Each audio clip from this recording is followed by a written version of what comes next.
ಜಿಲ್ಲಾಡಳಿತ ವತಿಯಿಂದ ಹಾಗೂ ತುಮಕೂರು ಜಿಲ್ಲಾ ಮಡಿವಾಳ ಸಂಘದ ಸಹಭಾಗಿತ್ವದಲ್ಲಿ ಟೌನ್ ಹಾಲ್ ಸರ್ಕಲ್ನಿಂದ ತೆರೆದ ವಾಹನದಲ್ಲಿ ವೀರಶರಣ ಮಡಿವಾಳ ಮಾಚಿದೇವ ಅವರ ಭಾವಚಿತ್ರವನ್ನು ವೀರಗಾಸೆ ಕುಣಿತದೊಂದಿಗೆ ಗುಬ್ಬಿ ವೀರಣ್ಣ ಕಲಾಕ್ಷೇತ್ರದ ಹೊರಗೆ ಮೆರವಣಿಗೆ ಮಾಡಿ ಆಯೋಜಿಸಿದ ವೇದಿಕೆ ಕಾರ್ಯಕ್ರಮವನ್ನು ತಹಸೀಲ್ದಾರ್ ರಾಜೇಶ್ವರಿ ಉದ್ಘಾಟಿಸಿ ಮಾತನಾಡಿ, ತುಮಕೂರು ನಗರ ಹಾಗೂ ತಾಲೂಕು ವತಿಯಿಂದ ತಾವೆಲ್ಲರೂ ಒಂದೆಡೆ ಸೇರಿ ಜಯಂತಿ ಆಚರಿಸುತ್ತಿರುವುದು ನಿಮಗೆಲ್ಲ ಜಯಂತಿಯ ಶುಭಾಶಯಗಳು.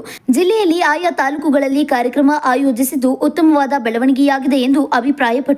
ಈ ಸಂದರ್ಭದಲ್ಲಿ ಜನಾಂಗದ ಮುಖಂಡ ನಾಗವಲ್ಲಿ ರವಿಕುಮಾರ್ ಮಾತನಾಡಿ, ಶ್ರೀಮತಿ ಅನ್ನಪೂರ್ಣೇಶ್ವರಿ ವರದಿ ಜಾರಿಗೆ ತಂದು ಭಾರತ ದೇಶದಲ್ಲಿ ಇರುವ ರಾಜ್ಯಗಳಲ್ಲಿ ಈಗಾಗಲೇ ನಮ್ಮ ಜನಾಂಗದ ವ್ಯಕ್ತಿಗಳನ್ನು ಎಸ್ಟಿ ಕ್ಯಾಟಗರಿಗೆ ಸೇರಿಸಿದ್ದು ನಮ್ಮ ರಾಜ್ಯದಲ್ಲೂ ಅದು ಕಾರ್ಯರೂಪಕ್ಕೆ ತರಬೇಕು. ಈ ನಿಟ್ಟಿನಲ್ಲಿ ನಮ್ಮ ಜನಾಂಗದ ಮುಖಂಡರು ಕಾರ್ಯಪ್ರವೃತ್ತರಾಗಬೇಕು.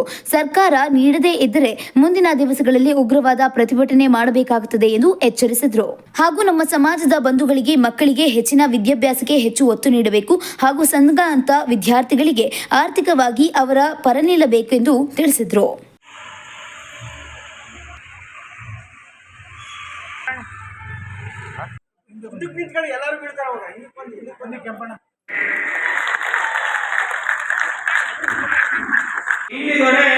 ಭಕ್ತಿ ಎಂಬ ರಸವಯ್ಯ ಆಯುಧವು ಸ್ನಾಯುಧವು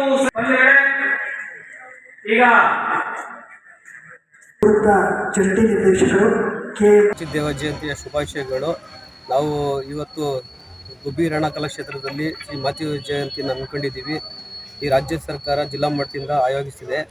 ನಾವು ಇವತ್ತು ನಮ್ಮ ಮಕ್ಕಳುಗಳು ವಿದ್ಯಾಭ್ಯಾಸಕ್ಕೋಸ್ಕರ ನಾವು ಆರ್ಥಿಕವಾಗಿ ಶೈಕ್ಷಣಿಕವಾಗಿ ಉದ್ಯೋಗದಲ್ಲಿ ಹಿಂದುಳಿದಿದ್ದೀವಿ.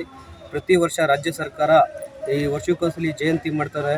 ನಮ್ಮ ಬೇಡಿಕೆ ಈಡೇರಿಸ್ತಿಲ್ಲ. ಶ್ರೀಮತಿ ಅನ್ನಪೂರ್ಣೇಶ್ವರಿ ಜಾರಿ ಮುಖಾಂತರ ಕೇಳ್ಕೊಳ್ಳೋದಿಷ್ಟೇ. ನಾವು ಎಲ್ಲ ರಾಜ್ಯಗಳಲ್ಲಿ ಹಾಲೆ ನಮ್ಮ ಜನಾಂಗವನ್ನು OBCಯಿಂದ ST ಜನಾಂಗಕ್ಕೆ ಸೇರಿಸಿದ್ದಾರೆ. ಈ ನಮ್ಮ ಕರ್ನಾಟಕ ರಾಜ್ಯದಲ್ಲಿ ಸೇರಿಸಿಲ್ಲ. ಇನ್ನು ಮುಂದಿನ ದಿನಗಳಲ್ಲಿ ಇದನ್ನು ಸೇರಿಸಿ ನಮ್ಮ ಮಕ್ಕಳಿಗೆ ವಿದ್ಯಾಭ್ಯಾಸಕ್ಕೋಸ್ಕರ ಅನುಕೂಲ ಮಾಡಿಕೊಡ್ಬೇಕು ಅಂತ ರಾಜ್ಯ ಸರ್ಕಾರಕ್ಕೆ ಮನವಿ ಮಾಡ್ತಾ ಇದ್ದೀವಿ. ಇಲ್ಲ ಹೋದರೆ ನಾವು ಮುಂದಿನ ದಿನಗಳಲ್ಲಿ ಉಗ್ರ ಪ್ರತಿಭಟನೆ ಮಾಡಬೇಕು ಅಂತ ಹೇಳ್ತಿದ್ದೀವಿ.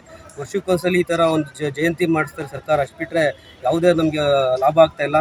ಇದು ನಾವು ಆರ್ಥಿಕವಾಗಿ ಭಾಳಷ್ಟು ರಾಜ್ಯದಲ್ಲಿ ನಾವು ಹಿಂದುಳಿದಿದ್ದೀವಿ ಮಡಿವಾಳ ಜನಾಂಗ. ಮುಂದಿನ ದಿನಗಳಲ್ಲಿ ರಾಜ್ಯ ಸರ್ಕಾರ ಎಚ್ಚೆತ್ಕೊಂಡು ನಮ್ಮನ್ನ OBCಯಿಂದ ST ಜನಾಂಗ ಸೇರಿಸಬೇಕು ಅಂತ ಮತ್ತೊಮ್ಮೆ ಮಗದೊಮ್ಮೆ ಮನವಿ ಮಾಡ್ತೀವಿ ರಾಜ್ಯ ಸರ್ಕಾರಕ್ಕೆ. ನಿಮ್ಮ ಹೆಸರು?